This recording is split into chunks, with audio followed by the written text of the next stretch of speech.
Hello' students, লৈ আহিছোঁ আজি কামৰূপ ৰুৰেল ডিষ্ট্ৰিক্টত হৈ যোৱা অসমীয়াৰ কুৱেশ্যন পেপাৰখন। তো ইয়াতে আমি যদি চাওঁ, প্ৰথমতে আহিছিল কেইটামান কুৱেশ্যন, তাৰে 3টা লিখিব দিয়া হৈছে। ইয়াতে প্ৰথম কুৱেশ্যনটো আছিল, কোনজন বিখ্যাত ব্যক্তিয়ে কৈছিল আমাৰ ভাগ্য গ্ৰহ নক্ষত্ৰ নিৰূপণ নকৰে, ই আমাৰ নিজৰ ভিতৰত থাকে। তাৰ পিছৰ কুৱেশ্যনটো আছিলে, কোনটো যুগক ভাৰতীয় সংস্কৃতিৰ বিস্তাৰ যুগ বুলি ক'ব পাৰি। ঘ নম্বৰটো আছিলে, সকলোকে বান্ধি থোৱা এনাজৰীডাল কি আছিল। ঘ নম্বৰটো আছিলে, প্ৰাচীন কালৰে পৰা অসম দেশ কিহৰ বাবে প্ৰসিদ্ধ আছিল। 2 নম্বৰ আছিলে, চুমুটুকালিয়া লিখিব দিছিল যিকোনো 3টা। প্ৰথম কুৱেশ্যনটো আছিলে, ককা কলা কোম্পেনীৰ বিজ্ঞাপনটোত কোৱা কথাটো কি। খ নম্বৰ আছিলে, সভ্যতা আৰু সংস্কৃতি শব্দ দুটাৰ মাজৰ পাৰ্থক্য লিখা। গ নম্বৰটো আছিলে, কিমান চনৰ পৰা কিমান চনলৈ অসমৰ বিদ্যালয়ত বঙলা ভাষা চলিছিল। তাৰপিছতে ঘ নম্বৰটো আছিল, চিকিৎসালয়ৰ পৰা ওলাই অৰুণিমাই কাক আৰু কিয় লগ কৰিছিল।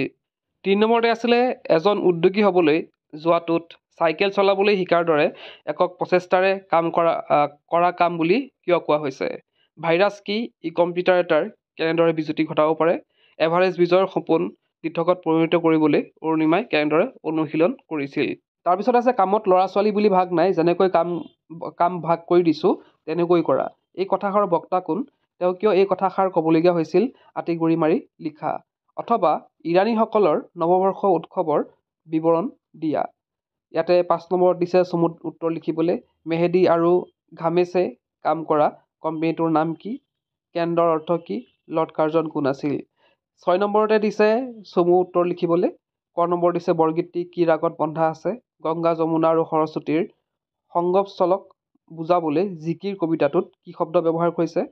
ঘ নম্বৰ দিছে, মন্দিৰৰ উপেক্ষিত কি ফুলে প্ৰেম পৰিমল যজা বুলি কবিয়ে কৈছে। ঘ নম্বৰ দিছে, সূৰ্যমুখীৰ স্বপ্ন উপন্যাসখনৰ ৰচক কোন। ঙ নম্বৰ দিছে, মানুহজনে কিয় নিজৰ ঘৰ বিচাৰি পোৱা নাছিল। 7 নম্বৰ দিছে ইয়াতে উত্তৰ লিখা, বৰ শান্তিত আছো এই প্ৰজাতিত কোনে কিয় এনেদৰে কৈছিল বুজাই লিখিব দিছে। তাৰপিছতে বৰগীতৰ 2টা লক্ষণ লিখিব দিছে। ৰঘুনাথ চৌধুৰীদেৱৰ 2খন কবিতা পুথিৰ নাম লিখিব দিছে। 8 নম্বৰ দিছে, ক'ত অত বল পালে অসমৰ সেনানীয়ে শুকান সান্দহ আৰু পানী আজলিত। এই কথাষাৰ তাৎপৰ্য লিখি ব্যাখ্যা কৰিব দিছে। ইয়াৰ পিছত আছিলে, প্ৰসংগ সংগতি দৰ্শাই ব্যাখ্যা কৰিব দিছে। ইয়াতে মৰিলে দাহ কৰিবলৈও এজন মানুহ নাই। অথবা দিছে, উঠে তৰু শিৰে শিৰে বন বিসংগৰ। সান্দহভৰা সুমধুৰ টান, জল স্থল অন্তৰীক্ষ সকলোতে যেন দেৱতাৰ মহা অভিযান। 10 নম্বৰ দিছিলে, তলৰ যিকোনো এটা বিয়া বাক্য সহ সমাহ লিখিব দিছে। সমাহৰ নাম ৰাম লক্ষ্মণ পদ্মনাভ। তলত যিকোনো এটা শব্দৰ সন্ধি ভাঙিব দিছে। সংস্কৃতি জলাঞ্জলি। ঘ নম্বৰ দিছে, তলত বাক্যটো সৰল বাক্যলৈ পৰিৱৰ্তন কৰিব দিছে। যিজন সৎ তেওঁক ঈশ্বৰে দয়া কৰে। ঘ নম্বৰ দিছে, তলত দিয়া যিকোনো এটা শব্দৰ ন বা মূৰ্ধন্য হোৱাৰ কাৰণ লিখিব দিছে। উত্তৰায়ণ প্ৰণাম। যথাস্থানত যতিচিহ্ন বহুৱাব দিছে। শিক্ষকে সুধিলে, তুমি কালি স্কুললৈ কিয় নাহিলা। প্ৰথম 6 নম্বৰ দিছে, তলত যিকোনো এটাৰ অৰ্থ প্ৰকাশ নোহোৱাকৈ এটা বাক্য ৰচনা কৰিব দিছে। অজিন পাতকী জাকত জিলিকা। দ্বিতীয় 6 নম্বৰ দিছে, তলত যিকোনো এটা শব্দৰ বিপৰীতাৰ্থক শব্দ লিখিব দিছে। অতিবৃষ্টি আকাশ। বৰ্গীয়া জ নম্বৰ দিছে, এটা শব্দত প্ৰকাশ কৰিব দিছে যাক মূল্য দি কিনিব নোৱাৰি, ঘৰতে থাকি কৰিব পৰা উদ্যোগ। তাৰপিছত আছে, তলত যিকোনো এটা সমাৰ্থক শব্দ লিখিব দিছে। উৎসৰ্গা নবীন। তলত যিকোনো এটা শব্দৰ প্ৰত্যয় ভাঙিব দিছে। ধাননি মৰমীয়াল। তাৰপিছতে আছে আমাৰ, তলত যিকোনো এটা প্ৰশ্ন উত্তৰ লিখিব দিছে। আমাৰ ভাৱ সম্প্ৰসাৰণ কৰিব দিছে। প্ৰথমটো, শুই থকা শিয়ালে সাহ ধৰিব নোৱাৰে। শাৰীৰিক অসুস্থতাৰ বাবে 4ৰ্থ পিৰিয়ডৰ পিছত ছুটি বিচাৰি বিদ্যালয়খন প্ৰধান শিক্ষকলৈ এখন আবেদন লিখিব দিছে। তাৰপিছতে দিছে, তোমালোকৰ বিদ্যালয়ত ভাষা গৌৰৱ সপ্তাহ কেনেধৰণৰ উদযাপন কৰা হৈছিল সেই সম্পৰ্কে এখন প্ৰতিবেদন লিখিব দিছে। তাৰপিছতে ইয়াতে দিছে, ৰচনা লিখিব দিছে। প্ৰথম টপিকটো আছিলে খেল মহাৰণৰ ওপৰত। দ্বিতীয় টপিকটো আছিলে তোমাৰ প্ৰিয় গ্ৰন্থ। তাৰপিছত ঘ নম্বৰ দিছে, অসমৰ নিবনুৱা সমস্যা। 13 নম্বৰ যদি আমি চাওঁ, 13 নম্বৰ দিছে, বৈচিত্ৰ্যময় অসমৰ নামৰ দ্ৰুত পাঠত সন্নিৱিষ্ট অসমৰ তলত উল্লেখ কৰা ব্যক্তি দুগৰাকীৰ বিষয়ে চমুকৈ লিখিব দিছে। বলাইৰাম সেনাপতি, জননেতা ভীমবৰ দেউৰী।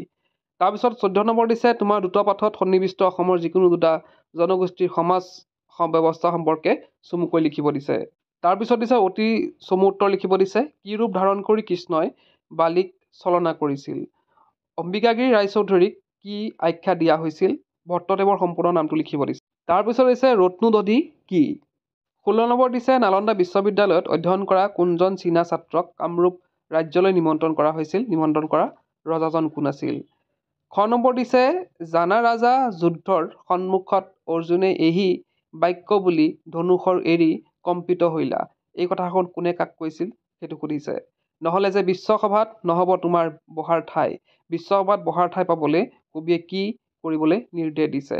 ঘ নম্বৰ দিছে শ্ৰীধৰ কন্দলীৰ দুখন কাব্যৰ নাম লিখিব দিছে। 17 নম্বৰ দিছে প্ৰাচীন ভাৰতৰ বিশ্ববিদ্যালয়বিলাকৰ চমু উত্তৰ লিখিব দিছে, পৰিচয় লিখিব দিছে। 18 নম্বৰ দিছে তলৰ বাক্যটি শুদ্ধকৈ লিখিব দিছে। প্ৰধান শিক্ষকক লগ কৰি কথাটো জানি আহিবা। তাৰপিছতে আছে সম উপসৰ্গ ব্যৱহাৰ কৰি এটি শুদ্ধ বাক্য লিখিব দিছে। চোন অনুসৰ্গ ব্যৱহাৰ কৰি এটি শুদ্ধ বাক্য লিখিব দিছে। ঘ নম্বৰ দিছে তলত দিয়া যিকোনো এটা সমৰ্থক শব্দ লিখিব দিছে। সমীপ, বান্ধৱ।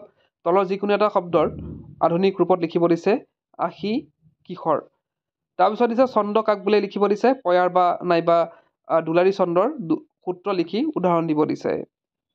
ইয়াৰ পিছত আছে ৰিজু ভাৰতী ছেকশ্যনটো, তো সেইখিনি তোমালোকে নিজে পঢ়ি ল'বা। তো ইয়াতে এটা ইনফৰমেশ্যন দি লওঁ যে ইতিমধ্যে আমাৰ তৰফৰ পৰা এটা এপ লঞ্চ কৰা হৈছে ক্লাছ 10ৰ কাৰণে, যিসকলে HSLC 2025 দিব। তো ইয়াতে science, maths, social science, English প্ৰত্যেকটা ছাবজেক্টৰ প্ৰত্যেকটা চেপ্টাৰৰ ইয়াৰ MCQ দিয়া হৈ আছে। ইয়াতে তোমালোকে MCQ প্ৰেক্টিছ কৰিব পাৰিবা। লগতে ইয়াতে ফুল মক টেষ্ট আছে আৰু তাৰোপৰি প্ৰিভিয়াছ ইয়েৰ কুৱেশ্যনৰ মক টেষ্ট আছে। তাৰপিছতে এয়া যে তোমালোকে পেপাৰখন পালা আজি, অসমীয়া পেপাৰখনো তাত PDF পাই যাবা। লগতে বেলেগ বেলেগ ডিষ্ট্ৰিক্টৰ যি এক্সাম হৈ গৈছে বা হ'ব সেইখিনি PDF তোমালোকে ইয়াত পাই যাবা। আৰু লগতে আকৌ সেইখিনি তোমালোকৰ যোনখিনি MCQ আহিব সেইখিনি তোমালোকে প্ৰেক্টিছ কৰিব পাৰিবা ইয়াতে, এইটো এপতে। আৰু গোটেই কোৰ্চটোৰ দাম মাত্ৰ 199 হয়। তো খুব মানে তোমালোকৰ কাৰণে প্ৰস্তুত কৰা হৈছে। গতিকে ডেছক্ৰিপশ্যনত লিংক দিয়া হৈ আছে, তোমালোকে এতিয়াই গৈ কোৰ্চটো বাই কৰিব পাৰা। যিসকলে অলৰেডি এপটো ডাউনলোড কৰি লৈছে তোমালোকে প্লে ষ্ট'ৰত গৈ এইটো আপডেট কৰি ল'বা এপটো। আৰু তেতিয়া তোমালোকে নোট ছেকশ্যন এটা ওলাব। নোট ছেকশ্যনত তোমালোকে ইয়াৰ PDFখিনি পাই যাবা কুৱেশ্যন পেপাৰৰ। এই মকত গ'লে তোমালোকে মক টেষ্টবিলাক দিব পাৰিবা, মানে নতুন নতুন যোনবিলাক টেষ্ট পেপাৰ আহি আছে সেইখিনিৰ ভিতৰতে শেষ কৰিলোঁ। কিপ ৱাচিং, ইউ কেন লাৰ্ণ।